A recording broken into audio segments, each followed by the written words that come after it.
नमस्कार। इस कार्यक्रम में हमारा उद्देश्य ये रहता है कि आप तक कानून से जुड़ी विविध जो बातें हैं वो आपके साथ साझा की जाएं और विधि से जो जुड़े हुए विभिन्न पहलू हैं उनके बारे में आपको सचेत करवाया जाए ताकि आप एक भारत के सच्चे और जागरूक नागरिक बन सकें।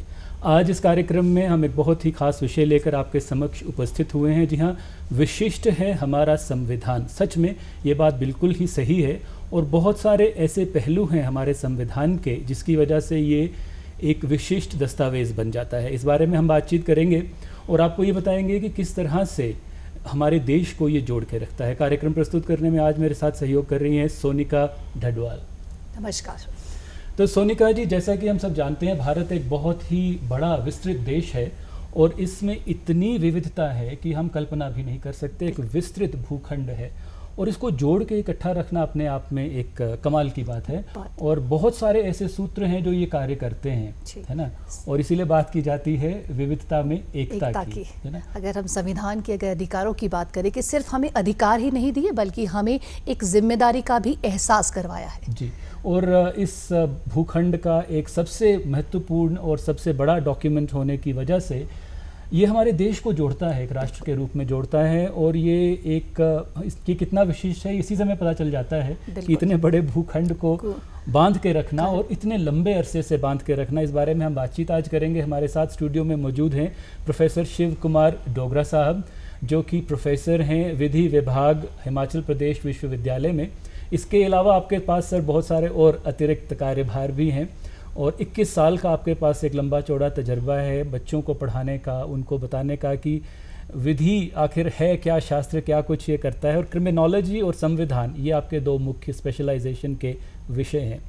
तो सर, पहला प्रश्न आपसे यही जानना चाहेंगे कि ये कितनी बड़ी चुनौती थी हमारे संविधान निर्माताओं के सामने कि we the people of India, इतने बड़े भूखंड में रहने वाले लोग, उन सब की अपेक्षाएं जो हैं, जो उम्मीदें हैं, आकांक्षाएं हैं, उनको समाहित करना एक दस्तावेज़ में कितना चुनौतीपूर्ण कार्य ये था अपने आप में।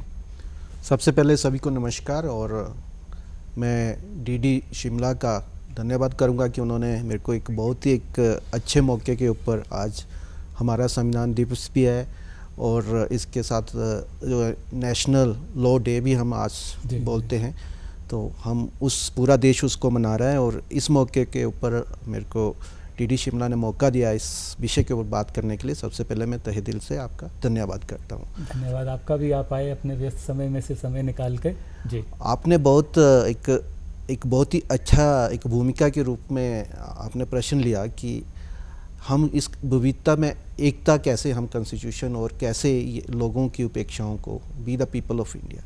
आप समझ सकते हैं कि जब हम प्रियम्बल को पढ़ते हैं और सबसे पहले ये शब्द आते हैं B the people of India, हम अपने लोगों को कॉन्स्टिट्यूशन देते हैं और लोगों के द्वारा ही बनाया हुआ कॉन्स्टिट्यूशन और लोगों को ही रूल करने के लिए कॉन्स्टिट्यूशन कुछ ऐसा एक, और विश्व का सबसे बड़ा कॉन्स्टिट्यूशन एक बहुत सुंदर डॉक्यूमेंट हमारे पास है और इसके लिए हमारे देश को गर्व भी है। और विश्व का सबसे बड़ा कॉन्स्टिट्यूशन और सबसे बड़ी डेमोक्रेसी के बीच में होना,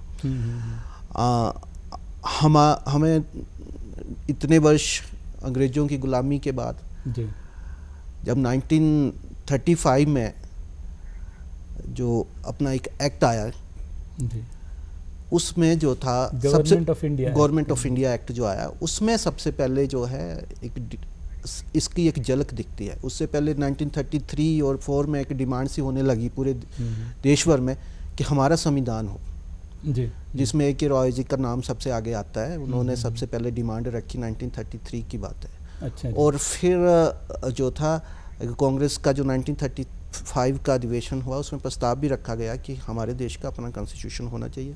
ब्रिटिशर्स के सामने भी ये रखा गया और इस चीज़ को लेके जो है ब्रिटिशर्स पहले तो आनाकानी करते रहे, पर 1942 में उन्होंने कहा कि ठीक है, हम एक संविधान सभा बनाएंगे, एक कॉन्स्टिट्यूएंट असेंबली बनाएंगे और वो जो था एक कॉन्स्टिट्यूशन जो है एक इंडिया के लिए कॉन्स्टिट्यूशन लेके आएगी। ऐसे ही चलते चलते एक 9 दिसंबर 1946 को कॉन्स्टिट्यूएंट असेंबली बनाई गई और 13 दिसंबर 1946 को जवाहरलाल नेहरू जी जो हमारे फर्स्ट प्राइम मिनिस्टर हुए, उन्होंने इसका ऑब्जेक्टिव रखा कि हमारा जो उद्देश्य क्या है कॉन्स्टिट्यूशन बनाने का, किसके लिए बना रहे हैं, इसमें क्या होएगा। और इसमें जो था पूरा एक हम जैसे हम रूपरेखा के रूप में ले सकते हैं। तो उसमें फिर अलग अलग तरह की कमेटियां भी बनाई गई और उस उद्देश्य को, ऑब्जेक्टिव को जो है कॉन्स्टिट्यूएंट असेंबली ने स्वीकार किया। शुरू में जब कॉन्स्टिट्यूएंट असेंबली बनी तो 389 मेंबर्स थे। वो जो थे एक प्रोविंसेस और से इलेक्ट और कुछ नॉमिनेटेड होके लोग, उसमें सबसे बड़ी बात थी कि सब लोगों को इसमें जो था कि रिप्रेजेंटेशन मिला, चाहे फीमेल्स थी, 3 से 4 फीमेल्स थी इसमें, लीगल फील्ड से थे, पॉलिटिकल फील्ड से थे, हर एक धर्म के लोग थे, हर एक जाति के लोग थे, एंग्लो इंडियंस भी थे इसमें। और ऐसा जो था एक सारे आपने जैसे एकता में एकता की बात की ना तो ये जब बनने लगा तो उसी वक्त जो है अनेकता में एकता का स्वरूप आने लगा। भारत विभाजन हुआ 1947 में, फिर मुस्लिम लीग अलग हो गया, बाद में ये जो हमारा 389 से जो है कुछ लोग अलग हो गए, तो फिर हमारे पास लास्ट में 299 लोग रह गए कॉन्स्टिट्यूएंट असेंबली के। और जो फर्स्ट ड्राफ्ट जो था एक बनाया, जो A.K. रॉय जी ने बनाया, क्योंकि भीमराव अंबेडकर जी जो थे ड्राफ्टिंग कमेटी के चेयरमैन थे और दूसरी तरफ कॉन्स्टिट्यूएंट असेंबली के चेयरमैन जो थे वो अपने फर्स्ट प्रेसिडेंट श्री राजेंद्र प्रसाद जी थे। तो ड्राफ्टिंग कमेटी ने जो बनाया उसने बहुत सी डिस्कशन की। आप मानेंगे कि 2 साल 11 महीने और 18 दिन कंटिन्यूसली 365 डेज इसके ऊपर हर एक पहलू के ऊपर इतनी डिटेल में डिस्कशन हुई, डिबेट्स हुए कुछ। और ऐसा है कि ये एक विश्व को, सारे विश्व के जो अच्छी अच्छी चीज़ें हैं वो सारी लेके आए और एक बहुत ही सुंदर सा और प्यारा सा कॉन्स्टिट्यूशन जो था 26 नवंबर 1949 को अडॉप्ट किया, जो कि 26 जनवरी 1950 को इन्फोर्स हुआ। और वो देश को जो है B the people of India ऐसा कॉन्स्टिट्यूशन हमारे देश को दिया। बिल्कुल, बहुत विस्तार पूर्वक सोनिका इन्होंने बताया कि किस तरह से जो हम बात कर रहे थे कि इतने बड़े भूखंड का एक प्रतिनिधित्व करना। तो अलग अलग जातियों को मानने वाले, भाषाओं को बोलने वाले लोग, फिर छोटी छोटी बिरादरियां है ना, संप्रदाय, चुनौतीपूर्ण था बहुत ज़्यादा, अपने आप में एक में बहुत बड़ी चुनौती थी इसको बनाना। 299 आपने बताया सर, 299। हाँ, 389 से शुरू हुआ था, फिर आफ्टर पार्टीशन जो विभाजन के बाद जो था कुछ मुस्लिम लीग के लोग थे, वो लोग अलग हो गए। मुझे लगता है कि वो एक गैदरिंग भी अपने आप में एक बड़ा रोमांचकारी और अद्भुत सा होगा कि इतने। और आप मानेंगे उसमें बहुत सी सब कमेटीज बनाई, हर एक क्षेत्र को देखने, पार्लियामेंट्री प्रोसेस को देखने के लिए अलग, फंडामेंटल राइट्स को देखने के लिए अलग, जुडिशियल एस्पेक्ट को देखने के लिए अलग, और मिन्यूटली हर एक कमेटी ने बहुत इफेक्टिवली काम किया। बहुत ही गहराई से अगर हम कहें तो बहुत ही गहराई, हर पहलुओं को ध्यान में रखते हुए इसे जो है वो बनाया गया। तो सर एक चीज़ अगर हम आपसे पूछें कि किसी भी राष्ट्र के लिए संविधान कितना महत्वपूर्ण होता है, क्योंकि जैसा आपने हमें बताया कि विश्व के जितने भी संविधान थे उनका अध्ययन किया गया और कोशिश की गई कि उनसे कुछ ना कुछ अच्छा लेके इसमें सम्मिलित किया जाए। और ये भी इसके साथ कि जब हम अलग अलग चीज़ें ले लेते हैं तो क्या वो ऐसा तो नहीं लगता है कि कहीं पे कुछ टेढ़ा मेढ़ा है, वो एक ऑर्गेनिक होल रहता है? हर एक देश की अपना कल्चर, अपनी संस्कृति है, पृष्ठभूमि अलग अलग है। जैसे आपने कहा कि जो थोड़ा बहुत है, मेरे को लगता है कि 60 नेशंस थे, उनसे थोड़ा थोड़ा हमने 60 हाँ जी, यहाँ से हमने अपने कॉन्स्टिट्यूशन को लिया। और एक बहुत एक सुंदरता है इस कॉन्स्टिट्यूशन की कि हमने अपनी ज़रूरतों और जियोग्राफिकल लोकेशन और अपना जो यहाँ की संस्कृति को देखते हुए और समाज को देखते हुए हमने वो चीज़ें ली जो हमारे को जरूरत थी, जिन चीज़ों की जरूरत नहीं थी वो चीज़ें हमने छोड़ दी। दूसरा आपने मेरे से एक क्वेश्चन किया कि इसमें जो है कैसे इसमें सब में एक आपस में कैसे सामंजस्य एक बनी रहे, उसमें सूत्र बना रहे, क्योंकि हर एक चीज़ के ऊपर इतना डिबेट हुआ, एक पॉइंट को लेके इतना डिबेट हुआ, तभी हम बोलते हैं कि हमारा देश बड़ा है, डेमोक्रेसी बड़ी है। यदि हमने शुरू में हमारे पास जब कॉन्स्टिट्यूशन बना 395 आर्टिकल्स थे, अपना 8 शेड्यूल थे जी। तो इतना बड़ा कॉन्स्टिट्यूशन बनाने तो हमने सब कुछ जो था, सारी जातियों को रिप्रेजेंटेशन हो, सारे धर्म को रिप्रेजेंटेशन हो, पूरे देश को समाने का, चाहे नॉर्थ ईस्ट की बात हो, साउथ की, ईस्ट की, वेस्ट की, सारे देश को एक जो है संविधान में पिरोने की कोशिश की। और आपने कहा कि ये डॉक्यूमेंट कितना इम्पोर्टेंट होता है, यही कॉन्स्टिट्यूशन ही होता है किसी देश की और दिशा जो है तय करने के लिए। और कॉन्स्टिट्यूशन हम बोलते हैं कि सुप्रीम लॉ है, देश हमारे इंडिया में तो हम यही बोलते हैं कि सुप्रीम लॉ है। और इससे बाहर कोई लॉ नहीं है। उसको हम जैसे हम एक जूरिस्प्रूडेंशियल और लीगल फील्ड में हम बोलते हैं कि एक ग्रुन नॉर्म है, एक बहुत बड़ा नॉर्म्स है, उसके बीच ब्रह्मांड के बीच में छोटे छोटे चलते हैं। तो ये ब्रह्मांड की तरह जो भी इस ये चार दीवारी से बाहर जाएगा उसकी वैल्यू नहीं होगी, वो लॉ में उसको जो है हम इनवैलिड कंसीडर करेंगे, लीगली उसकी एक्सेप्टेबिलिटी नहीं होगी। जी, सोनिका इन्होंने बहुत एक अच्छी बात बताई कि हमने काफ़ी कुछ अंग्रेज़ों से विरासत में लिया बिल्कुल। गवर्नमेंट एक्ट ऑफ इंडिया की बात हुई, तो उनकी जो अपनी परंपरा है, क्या वहाँ पर भी लिखित संविधान है? वो तो सिर्फ अपनी परंपराओं से ही हमने सुना है कि गुजारा कर लेते हैं। तो हमने जब लिखा बिल्कुल, जब हम किसी चीज़ को लिखते हैं और इतना लंबा, इतना शायद दुनिया का सबसे लंबा डॉक्यूमेंट है, तो फ़र्क क्या रहता है? रिटर्न क्या इसका हमें लाभ होता है या ये नुकसान होता है? दो चीज़ें होती है।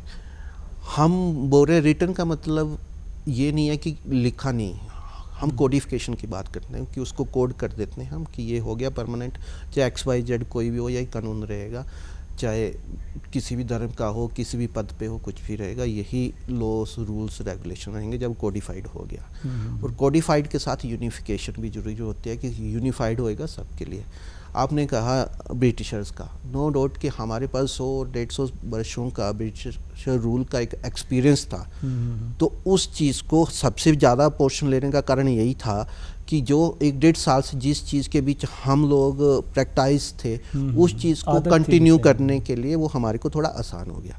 पर आप बहुत सी चीज़ें देखेंगे कि USA का रिटर्न कॉन्स्टिट्यूशन है, इनका जो है आपने कहा परंपराओं के ऊपर है, पर फिर भी वो परंपराएं भी लिखी जाती हैं, आगे वाले आने वाले टाइम में हम चेंज कर सकते हैं। पर इतना भी फ्लैक्स देखो, हम बोलते हैं कि भारतीय संविधान जो है दैट इज़ सुप्रीम, जी, ठीक है। US अपना इंग्लैंड में बोलते हैं कि वहाँ की पार्लियामेंट सुप्रीम है, जी, ठीक है। तो पार्लियामेंट में तो कोई भी आएगा, कभी भी उस चीज़ को बदल सकता है। पर हमारे यहाँ तो कोई भी आ जाए, कॉन्स्टिट्यूशन से बाहर नहीं जा सकता, चाहे हम जितना चिल्लाना है, जितना शोर मचाना है, कॉन्स्टिट्यूशन हमारे को एक ऐसा पकड़ के रखता है कि हम इससे बाहर नहीं जा सकता। और यही एक सुंदरता है कि आज तक के इतिहास में हमारा जो एक डेमोक्रेटिक सेटअप हमारा बन के रहा है, और देश के सब लोगों को इसके ऊपर विश्वास है। जब हम कॉन्स्टिट्यूशन की बात करते हैं, सबको बिना हेजिटेशन, बिना डिबेट के उसकी एक्सेप्टेबिलिटी आ जाती है। तो ये सब कुछ सुन के आपको सोनिका क्या लग रहा है कि हमारा कॉन्स्टिट्यूशन लचीला है या बहुत सख्त है? लचीला, मैं वही बात सर से करना चाह रही हूँ, क्योंकि हमारा जो कॉन्स्टिट्यूशन है बहुत इंडिया की अगर हम बात करें तो बहुत ज़्यादा वेरिएशन है, तो समय समय पर अमेंडमेंट जो है वो बहुत ज़्यादा ज़रूरी है। तो थोड़ा सा तो क्या ये लचीला है या लिखत होने की वजह से बहुत हमारा कॉन्स्टिट्यूशन है दैट इज द दोनों का मिक्स है, लचीला भी है और रिजिड भी है। बिल्कुल। हमारे पास आर्टिकल 368 है जो अमेंडमेंट करता है कि उस कॉन्स्टिट्यूशन में बदलाव होना चाहिए। देखो, हम बोलते हैं कोई पानी भी रुक जाए, ठहर जाए, तो वो थोड़ी देर बाद बदबू देने लगता है, ख़राब हो जाता है। और जवाहरलाल नेहरू जी ने जब अपने फर्स्ट स्पीच में कहा कि हमारा जो है constitution that is a live constitution, that is not a static constitution. बिल्कुल, कितनी अच्छी बात है, हाँ, जीवंत है, बिल्कुल। हाँ, और इसका मतलब ये है कि देखो, समाज की एक पीढ़ी के बाद दूसरी पीढ़ी की आवश्यकताएं भी बदलती रहती हैं, सोच भी बदलती है, और हर एक चीज़ जो है चेंज के साथ, और समाज को चेंज के साथ आगे बढ़ना भी चाहिए। और कॉन्स्टिट्यूशन हमारा ब्लेंड उसी का है एक साथ। देखो, आर्टिकल 368 में तीन तरह से हम अमेंडमेंट कर सकते हैं। एक तो हम सिंपल मेजोरिटी से करेंगे, आपके पास कि 100 बंदा है तो उसमें से मैक्सिमम एक तरफ हो गए, दूसरे हो गए, कुछ प्रोविजंस को, कई प्रोविजंस को हम 2/3 मेजोरिटी के साथ करेंगे, है ना। और तीसरा जो है, हम 2/3 मेजोरिटी के साथ 50% जो है स्टेट्स की भी रेटिफिकेशन चाहिए उसके ऊपर, तब हम उस चीज़ को हम जो है बदलाव ला सकते हैं। हाँ, उसको हम केशवानंद भारती के केस में एक बहुत अच्छी जजमेंट दी सुप्रीम कोर्ट ने। उन्होंने कहा कि देखो कि पार्लियामेंट कुछ भी कर सकती है, that is the functioning of, that is the role of the parliament to make the laws. उन्होंने कानून बनाने हैं, कुछ भी चेंज कर सकते हैं, समाज की आवश्यकताओं के अनुसार वो कर सकते हैं as the representative of the people. हम be the people of India जब वो है तो हैं। फिर उन्होंने कहा कि पार्लियामेंट चाहे कोई भी basic structure of the Indian constitution को नहीं छेड़ सकते। और वही सुंदरता है कि आपका जो है कि जुडिशियल सिस्टम जो है इम्पार्शियल रहेगा, इंडिपेंडेंस ऑफ जुडिशरी को नहीं छेड़ सकते आप ड्यू प्रोसेस ऑफ लॉ को नहीं छोड़ सकते, जुडिशियल रिव्यू को नहीं छोड़ सकते, आप प्रियम्बल में कुछ चीज़ें हैं उन चीज़ों को नहीं छेड़ सकते। जो बेसिक चीज़ें हमने आत्मा संविधान की है, उससे आप खिलवाड़ नहीं कर सकते। बाकी constitution can be the progressive one. जब हम लाइव डॉक्यूमेंट की बात करते हैं तो लाइव तो हमेशा बढ़ता रहेगा। आप देखेंगे कि अभी तक 106 अमेंडमेंट हो चुके हैं। लेटेस्ट अमेंडमेंट हमारा वुमेन रिजर्वेशंस के ऊपर हुआ, जिसमें पार्लियामेंट्स और स्टेट लेजिस्लेचर्स और दिल्ली विधानसभा वगैरह में जो है जो नेक्स्ट सेंसस होएगी उसके बाद हम जो है 33% रिजर्वेशन देंगे। तो आपको लगता है कि ये भी एक हमारे संविधान की विशिष्टता है, खासियत है कि 106 हमने संशोधन देखो मैं आपको एक चीज़ बताऊं कि हम यूएसए के साथ कंपैरिजन करते हैं, हमने उनके लिए अभी मोर देन 200 ईयर्स हो गए उनको। अभी तक जो 1992 या आई एम नॉट एग्जैक्टली कि 92 या 96 के आसपास उनका लास्ट अमेंडमेंट हुआ था। अभी तक 26 से 27 अमेंडमेंट्स हुए हैं। तो इतना भी रिजिड नहीं है होना चाहिए कि हम उस चीज़ को चेंज नहीं कर सकते, क्योंकि वहाँ पे जो है कॉन्स्टिट्यूशन जो जुडिशरी सो पावरफुल और है, और इतना भी फ्लेक्सिबल नहीं होना चाहिए कि जब कोई सरकार आई और कुछ भी सारा स्ट्रक्चर ही चेंज कर दिया। अब हम बोलते हैं 42nd अमेंडमेंट में जो है उसको हम बोलते हैं कि इंडिया का हम मिनी कॉन्स्टिट्यूशन भी बोलते हैं। उसमें बहुत बड़े चेंजेस लाए, पर 44th जब मोरारजी देसाई जी की गवर्नमेंट आई तो उन्होंने उनमें से जब देखा कि उस वक्त जो है, क्योंकि वो 75 के आसपास इमरजेंसी के आसपास कुछ चेंजेस लाए थे, उसके बाद उन्होंने जो था 44th अमेंडमेंट में कुछ जो चेंज लाए थे उसको रिवर्ट बैक कर दिया टू मेकिंग द बैलेंस। और उसके बाद आप देखो जुडिशरी भी इतनी एक्टिव हुई और जुडिशरी ने बड़ा पॉजिटिव रोल प्ले किया। तो हमारे संविधान के अनुसार सबका कार्यभार जो है अलग अलग कर दिया गया है कि न्यायपालिका क्या काम करेगी, सरकार क्या काम करेगी, और जो कानून बनाने वाले हैं वो अपना काम करेंगे। ये बहुत साफ तरह से देखो हमारे यहाँ सेपरेशन ऑफ पावर्स का कंसेप्ट है, सबकी पावर्स डिवाइडेड है कॉन्स्टिट्यूशन में। कई बार आपने देखा भी होगा कि एक दूसरे की पावर्स के साथ क्लैशेस भी होता है, पर जब हम कॉन्स्टिट्यूशन की इंटरप्रिटेशन होती है और उस क्लैश को हम ख़त्म करते हैं तो सारे कोई भी चाहे पॉलिटिशियन है वो भी बोलने से वो भी एक्सेप्ट करते हैं और जनता भी एक्सेप्ट करती है कि हाँ मेरा इतना दायरा, मैं इससे बाहर नहीं जा सकता, इसका इतना दायरा है। देखो सबका काम राइट, पार्लियामेंट का काम है, सरकार का काम है कानून को बनाना, ठीक है, और जो है अपना एग्जीक्यूटिव का काम है उसको इम्प्लीमेंट करना, ठीक है, और जुडिशरी का काम एक प्रोटेक्टर के रूप में है। जुडिशरी उसको प्रोटेक्ट करेगी कि जो कानून है उसको प्रोटेक्ट करेगी, कॉन्स्टिट्यूशन को प्रोटेक्ट करेगी। कोई भी कानून यदि सरकार कॉन्स्टिट्यूशन के किसी भी प्रोविज़न के बाहर बनाती है तो उसको नल एंड वॉइड उसी वक्त ख़त्म करने का करेगी जुडिशरी, और सब लोग उस चीज़ को एक्सेप्ट करेंगे। और कई मौके आए हमारे जब कई कानून जो हैं निरस्त हुए है। आप देखो इसके लिए 9th शेड्यूल भी लाना पड़ा गवर्नमेंट को, जब जुडिशरी और इसमें क्लैश आने लगा तो 9th शेड्यूल एक डोरमेंट पोजीशन में चले जाते थे कुछ प्रोविजन कि जब तक वो कॉन्स्टिट्यूशन में के अगेंस्ट रहेंगे तब तक उनकी वैलिडिटी नहीं रहेगी, और उतना पोर्शन जो कॉन्स्टिट्यूशन के अगेंस्ट नहीं है उसकी एप्लीकेबिलिटी होएगी।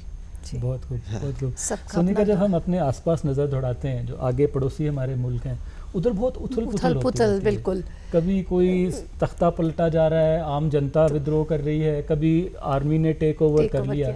तो भारत में एक निरंतरता बनी रही है, यहाँ पे परिवर्तन होता है मगर तरीके सलीके से होता है। तो क्या आपको लगता है कि इसका कारण संविधान है, जो सब कुछ सोच समझ के सबको अलग अलग काम दे दिए? अपना कार्य क्षेत्र, जिस तरह से आपने भी बताया कि सबके कार्य क्षेत्र जो हैं वो बताए गए हैं कि इस दायरे में ये कार्य होगा, इस दायरे में ये कार्य होगा, अलग अलग दायरे। जिन्होंने देश की रक्षा करनी है वो ये नहीं सोचते कि हम खुद ही सिंहासन पर बैठ जाएं। बिल्कुल। देखो हम संवैधानिक संस्थाओं की बात करते हैं जी, आपने सबसे बड़ी बात की कि हम पावर्स को बड़े ब्यूटीफुली एक से दूसरे को शिफ्ट करते हैं, क्योंकि वो लोगों का जनमत होता है, एक लोगों के द्वारा होता है। और इसमें जैसे हम इलेक्शन कमीशन को देखते हैं, वो भी एक इंडिपेंडेंट एजेंसी है, वो अपना रोल करती है। इलेक्शन तक तो खूब शोर मचेगा, आप देख लो हमारा बिहार इलेक्शन अभी तक, जब तक इलेक्शन नहीं हुआ था सब ने शोर मचाया। अब सारे स्मूथली नई सरकार बन गई और सब कुछ चल रहा है। जहाँ पे नए इलेक्शंस है वहाँ पे शोर मच रहा है, जब इलेक्शन हो जाएंगे वो भी हो जाएंगे। तो आप अंदर से सबको पता है कि जो कॉन्स्टिट्यूशन से बाहर कोई नहीं जा सकता, और उस चीज़ की एक्सेप्टेबिलिटी है। दूसरी ये है कि हमारी जो यंग जनरेशन्स है उसको हमारे इतिहास का पता है, उनको पता है कि यहाँ पे रूल ऑफ लॉ है। जी जी। ठीक है, कानून का ही शासन चलता है, कानून का शासन चलता है। हाँ, तो क्योंकि यदि मैंने जैसे आपसे कहा कि यूएसए में क्या नहीं, अपने इंग्लैंड में क्या है, वहाँ सुपरमेसी ऑफ द पार्लियामेंट है, हमारा सुपरमेसी ऑफ द कॉन्स्टिट्यूशन है। क्या बात है, ठीक है। तो कॉन्स्टिट्यूशन तो देखो, कॉन्स्टिट्यूशन तो आप फंडामेंटल राइट्स देखो तो एक इतना अच्छा हमारे को फंडामेंटल राइट्स दिए हैं, 6 फंडामेंटल राइट्स दिए हैं, जिसमें राइट टू इक्वलिटी से लेके right to speech and expression से लेके राइट टू लाइफ की उसकी एक्सपेंशन तो इतनी ज़्यादा हो गई आर्टिकल 21 की हर एक की फंडामेंटल राइट में थोड़ा सा ये बताना चाहूँगा, फंडामेंटल राइट क्या है। मुझे सोने का हम बात भी कर रहे थे कार्यक्रम से पहले कि जो हमारे आम नागरिक हैं उनको एम्पावर करता है, उनको ताकत देता है संविधान की, आपके ये हक हैं। हाँ। और ये आप उनकी रक्षा हर हालत में की जाएगी। देखो फंडामेंटल राइट ये है कि हम मौलिक अधिकार है, मौलिक अधिकार जो हैं हमारे सबके लिए हैं, चाहे आप किसी धर्म के हैं, किसी भी एरिया से हैं। आप कुछ मानेंगे नहीं, कुछ हमारे फंडामेंटल राइट तो हमारे कोई विदेशी भी यहाँ आता है उसके लिए फंडामेंटल राइट्स हैं। अच्छा जी, अच्छा। सिटीजन और नॉन सिटीजन दोनों को अवेलेबल है। देखो एक सुंदरता ये है कि पूरे देश में एक संविधान है। बिल्कुल। वहाँ पे किसी प्रदेश में अलग संविधान नहीं होएगा। पूरे देश में एक नागरिकता है, ड्यूल सिटीजनशिप नहीं है। ठीक है, सबके ऊपर एक संविधान लगेगा। ऐसा नहीं है कि उस स्टेट ने कुछ अलग कर दिया, दूसरे ने अलग कर दिया। तो हर एक जो आपने पूरा देश इससे प्रभावित होता है। जो फंडामेंटल राइट्स ऐसा है कि बच्चे ने अभी तक मदर की बॉम में अभी तक एंट्री किया है और उसका अधिकार शुरू हो जाता है। बहुत अच्छा। और दूसरा आदमी जब मर के जब तक उसकी अस्थियां हरिद्वार ना चली जाएं तब तक उसका अधिकार रहता है। उसके बाद भी हम तो अपने शास्त्रों में बोल देते हैं कि उसका कर्मा करो, ये करो, वो करो, पर कॉन्स्टिट्यूशन ये भी राइट देता है, ये भी प्रोटेक्ट करता है। ठीक है, और जो भी मान्यता है उसके। हाँ, पर मैं थोड़ा सा ऐड करना चाहूँगा, ये कॉन्स्टिट्यूशनल जो फंडामेंटल राइट्स हैं ये सरकारों के ऊपर बाइंडिंग है। कोई भी सरकार इनसे खिलवाड़ नहीं कर सकती। सरकार को ये करना ही पड़ेगा। These are enforceable. ये मेरा राइट है तो मेरे को देना ही पड़ेगा आपको। बिल्कुल। अगर हम आर्टिकल 32 की बात करें, हमारा कॉन्स्टिट्यूशन इतना अच्छा है, सब चीज़ें आपने विस्तार से हमें बताई। हम आर्टिकल 32 की बात करें, उसे हृदय और आत्मा क्यों कहा गया है? देखो आर्टिकल 32 जो है वैसे तो फंडामेंटल राइट है और हमारे को लगता है कि हमारा कॉन्स्टिट्यूशनल राइट कहीं पे भी कोई वायलेट हो रहा है तो डायरेक्टली हम सुप्रीम कोर्ट में जा सकते हैं। बहुत अच्छी हमें जो है वो पावर। और हाँ, हमारे कॉन्स्टिट्यूशन में दो तरह से है कि यदि हमने आर्टिकल 226 के यानी हमारा कोई भी ऐसा कोई राइट्स जो है फंडामेंटल राइट्स या कोई भी हमारा कॉन्स्टिट्यूशन राइट वायलेट होता है तो डायरेक्टली हम हाई कोर्ट में 226 के थ्रू जाते हैं आप और 32 में सुप्रीम कोर्ट के पास। इसके अलावा पब्लिक इंटरेस्ट लिटिगेशंस में हम जा सकते हैं। इससे सबसे बड़ी बात और भी है, यदि जुडिशरी को लगता है कोई उनके पास आता भी नहीं है, सुओ मोटो भी है, अपने आप से संज्ञा खुद ही स्वतः संज्ञान ले सकते हैं for the protection of the Indian constitution की रक्षा करने के लिए। जी, बहुत खूब। और सर एक बहुत महत्वपूर्ण दस्तावेज है अगर हम अंतर्राष्ट्रीय स्तर पर देखें, जिसे डिक्लेरेशन ऑफ ह्यूमन राइट्स कहा जाता है। तो अगर हम अपने संविधान को, जो हम मौलिक अधिकारों की बात करें, तो वो सारे अधिकार हमें हमारे संविधान ने पहले ही दे रखे हैं। देखो ह्यूमन राइट्स और कई बार हम बात करते हैं 3 तरह के राइट्स होते हैं। एक लीगल राइट्स होते हैं, एक ह्यूमन राइट्स होते हैं, एक तीसरा हमारे फंडामेंटल राइट्स होते हैं। मैंने कहा फंडामेंटल राइट्स तो उस हर एक आदमी को अवेलेबल है, नागरिक है। और कई बार वो राइट्स जो हैं विदेशियों को भी है और एनी जो है लिविंग थिंग्स है उनके लिए भी है। अच्छा। ठीक है, ह्यूमन राइट्स आर अवेलेबल जो है वो जो है एक ह्यूमन बीइंग को मिलेंगे। ह्यूमन बीइंग कौन है वो उसकी डेफिनेशन में आएगा। ठीक है, हम उसमें ह्यूमन बीइंग के अलावा कौन नहीं कर रहे, पर इन्फोर्सेबिलिटी ह्यूमन राइट्स की कितनी है कितनी नहीं है वो, पर फंडामेंटल राइट की इन्फोर्सेबिलिटी पूरी है। लीगल राइट तो हम वो राइट्स हैं जो हमारे प्राइवेट राइट्स हैं, उसको हम किसी के अगेंस्ट ले सकते हैं, पर फंडामेंटल राइट तो सरकार की ड्यूटी है एंड सरकार is bound to do that. इसके साथ साथ हमारे पास है directive principle of state policy, जो हम part 4 of the Indian constitution भी बोलते हैं, आयरिश कॉन्स्टिट्यूशन से लिया हमने वो। ठीक है, तो उसमें ये है कि एक वेलफेयर स्टेट का जो है उसकी क्या जिम्मेवारी होगी। हम जब किसी भी देश सरकार जो तो हम एक बात कर एक विहंगम दृश्य लेके पूरे भारतवर्ष को लेके और जितनी भी संभावनाएं हैं हाँ जी। उन सबको हमने इसमें समाहित किया है और कोई भी चीज़ छूटी नहीं है, चाहे वो नागरिकों के अधिकार हों या उनकी ड्यूटीज़ क्या हैं, फ़र्ज़ क्या हैं, सरकार को क्या करना चाहिए, क्या नहीं करना चाहिए। और जैसे कि आपने बताया, ये इतना बड़ा और इतना लंबा लिखित डॉक्यूमेंट, अगर हम इसको पूरी चर्चा करने लगे सोनिका तो मुझे लगता है हमें सीरीज़ ऑफ प्रोग्राम्स करना पड़ेगा। तो आज इस कार्यक्रम को यहीं पे हम संपन्न करना चाहेंगे। प्रोफेसर शिव कुमार डोगरा साहब, आप हमारे साथ रहे और इतनी विस्तार पूर्वक आपने जानकारी दी, आपका बहुत बहुत धन्यवाद जी। बहुत बहुत धन्यवाद, थैंक यू। और सोनिका, हम मुझे लगता है वी शुड बी ग्रेटफुल, हमें कृतज्ञ होना चाहिए कि हम एक ऐसे देश में रह रहे हैं जहाँ पे संविधान हमें हर प्रकार की सुरक्षा प्रदान करता है। आज कार्यक्रम में बस इतना ही, फिर आपकी सेवा में उपस्थित होंगे एक और विषय को लेके। तब तक के लिए हमें दीजिए इजाज़त। नमस्कार।